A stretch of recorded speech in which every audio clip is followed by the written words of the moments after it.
Assalamualaikum warahmatullahi wabarakatuh. Dalam video kali ini, kita kenalan dengan kurikulum yuk. Pengertian kurikulum. Secara etimologis, kurikulum berasal dari bahasa Inggris, yaitu kata curriculum, yang berarti rencana pelajaran. Kata curriculum sendiri berasal dari kata career yang berarti berlari cepat, tergesa-gesa, menjelajahi, menjalani, dan berusaha. Dalam Kamus Webster tahun 1857, secara gamblang kurikulum diartikan sebagai rancangan sejumlah mata pelajaran yang harus dikuasai oleh siswa untuk naik kelas atau mendapatkan ijazah menyelesaikan studinya. Menurut Sudijarto, kurikulum merupakan serangkaian pengalaman dan kegiatan belajar yang direncanakan untuk diatasi oleh siswa dalam rangka mencapai tujuan pembelajaran yang telah ditetapkan oleh suatu lembaga pendidikan yang berwenang. Adapun di Indonesia, dalam Undang-Undang No. ke-20 Tahun 2003 Pasal 1 Ayat 19, Konstitusi menyatakan bahwa kurikulum adalah seperangkat rencana dan pengaturan mengenai tujuan, isi dan bahan pelajaran, serta cara yang digunakan sebagai pedoman penyelenggaraan kegiatan pembelajaran untuk mencapai tujuan pendidikan tertentu. Lebih lanjut pada pasal 36 ayat 3 disebutkan bahwa kurikulum disusun sesuai dengan jenjang dan jenis pendidikan dalam kerangka Negara Kesatuan Republik Indonesia dengan memperhatikan: yang pertama, peningkatan iman dan takwa; yang kedua, peningkatan akhlak mulia; yang ketiga, peningkatan potensi, kecerdasan, dan minat peserta didik; yang keempat, keragaman potensi daerah dan lingkungan; yang kelima, tuntutan pembangunan daerah dan nasional; yang keenam, tuntutan dunia kerja; yang ketujuh, perkembangan ilmu pengetahuan, teknologi, dan seni, agama; yang kedelapan, dinamika perkembangan global; dan yang terakhir, persatuan nasional dan nilai-nilai kebangsaan. Selanjutnya yaitu fungsi kurikulum. Kurikulum dalam pendidikan memiliki beberapa fungsi diantaranya. Fungsi kurikulum dalam rangka mencapai tujuan pendidikan. Fungsi kurikulum dalam pendidikan tidak lain merupakan alat untuk mencapai tujuan pendidikan. Dalam hal ini, alat untuk menempa manusia yang diharapkan sesuai dengan tujuan yang diharapkan. Pendidikan suatu bangsa dengan bangsa lain tidak akan sama, karena setiap bangsa dan negara mempunyai filsafat dan tujuan pendidikan tertentu yang dipengaruhi oleh berbagai segi, baik segi agama, ideologi, kebudayaan, maupun kebutuhan negara itu sendiri. Dengan demikian, di negara kita tidak sama dengan negara-negara lain. Untuk itu, maka kurikulum merupakan alat untuk mencapai tujuan pendidikan nasional.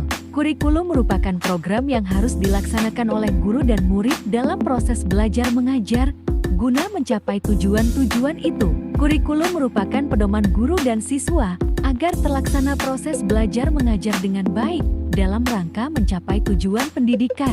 Fungsi kurikulum lainnya yaitu fungsi kesinambungan. Sekolah pada tingkat atasnya harus mengetahui kurikulum yang dipergunakan pada tingkat bawahnya, sehingga dapat menyesuaikan kurikulum yang diselenggarakannya. Fungsi persiapan tenaga.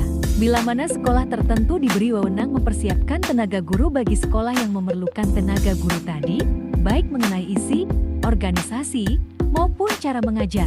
Adapun fungsi kurikulum bagi sekolah. Kurikulum bagi sekolah yang bersangkutan mempunyai fungsi sebagai berikut. Sebagai alat mencapai tujuan pendidikan yang diinginkan. Sebagai pedoman mengatur segala kegiatan sehari-hari di sekolah tersebut, fungsi ini meliputi: yang pertama, jenis program pendidikan yang harus dilaksanakan; yang kedua, cara menyelenggarakan setiap jenis program pendidikan; dan yang ketiga, orang yang bertanggung jawab dalam melaksanakan program pendidikan. Selanjutnya yaitu fungsi kurikulum bagi guru. Guru tidak hanya berfungsi sebagai pelaksana kurikulum sesuai dengan kurikulum yang berlaku, akan tetapi guru juga sebagai pengembangan kurikulum dalam rangka pelaksanaan kurikulum tersebut. Selanjutnya, fungsi kurikulum bagi kepala sekolah. Bagi kepala sekolah, kurikulum merupakan barometer atau alat pengukur keberhasilan program pendidikan di sekolah yang dipimpinnya. Kepala sekolah dituntut untuk menguasai dan mengontrol apakah kegiatan proses pendidikan yang dilaksanakan itu berpijak pada kurikulum yang berlaku atau tidak. Selanjutnya, fungsi kurikulum bagi pengawas atau supervisor. Bagi para pengawas, fungsi kurikulum dapat dijadikan sebagai pedoman patokan atau ukuran dan menetapkan bagaimana yang memerlukan penyempurnaan atau perbaikan dalam usaha pelaksanaan kurikulum dan peningkatan mutu pendidikan. Selanjutnya, fungsi kurikulum bagi masyarakat.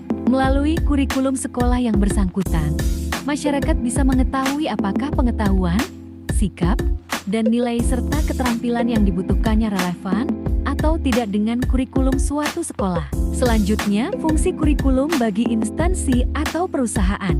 Instansi atau perusahaan yang mempergunakan tenaga kerja bisa menggunakan kurikulum untuk meningkatkan kuantitas suatu produk dan kualitas pekerja, yang nantinya akan melancarkan bisnis suatu instansi atau perusahaan. Dari pernyataan tadi, salah satu fungsi kurikulum ialah sebagai alat untuk mencapai tujuan pendidikan, yang pada dasarnya kurikulum memiliki komponen pokok dan komponen penunjang yang saling berkaitan dan berinteraksi satu sama lainnya dalam rangka mencapai tujuan tersebut. Komponen merupakan satu sistem dari berbagai komponen yang saling berkaitan dan tidak bisa dipisahkan satu sama lainnya, sebab kalau satu komponen saja tidak ada atau tidak berjalan sebagaimana mestinya. Para ahli berbeda pendapat dalam menetapkan komponen-komponen kurikulum. Ada yang mengemukakan 5 komponen kurikulum dan ada yang mengemukakan hanya 4 komponen kurikulum. Untuk mengetahui pendapat para ahli mengenai komponen kurikulum, sebagaimana pendapat dari para ahli seperti berikut ini. Subandiah 1993 mengemukakan ada 5 komponen kurikulum diantaranya. Pertama, komponen tujuan. Kedua, komponen isi atau materi. Ketiga, komponen media sarana dan prasarana. Keempat, komponen strategi. Kelima, komponen proses belajar mengajar. Sementara, menurut Sumanto 1982, ia mengemukakan ada 4 komponen kurikulum diantaranya yaitu: pertama, objektif atau tujuan. Kedua, knowledge, isi atau materi. Ketiga, school learning experience atau interaksi belajar mengajar di sekolah. Keempat, evaluation atau penilaian. Nah, dari pendapat tersebut diikuti oleh Nasution 1988, Fuadudin dan Karya 1992, serta Nana Sujana 1991. Walaupun istilah komponen yang dikemukakan berbeda, namun pada intinya sama, yakni: pertama, tujuan. Kedua, isi dan struktur kurikulum. Ketiga, strategi pelaksanaan proses belajar mengajar. Dan yang keempat yaitu evaluasi. Di negara tercinta kita, di Indonesia, dalam perjalanan sejarah dari tahun 1945 hingga sekarang, negara kita memiliki lebih dari 10 kurikulum pendidikan nasional yang telah mengalami perubahan. Adapun nama atau jenis kurikulum dari zaman dulu hingga saat ini diantaranya: pertama, Rencana Pelajaran 1947. Kedua, Rencana Pelajaran Terurai 1952. Ketiga, Rencana Pendidikan 1964. Keempat, Kurikulum 1968. Kelima, Kurikulum 1975. Keenam, Kurikulum 1984. Ketujuh, Kurikulum 1994. Kedelapan, Kurikulum 2004. Kesembilan, Kurikulum 2006. Kesepuluh, Kurikulum 2013. Dan yang terbaru di tahun 2022 ini yaitu Kurikulum Merdeka.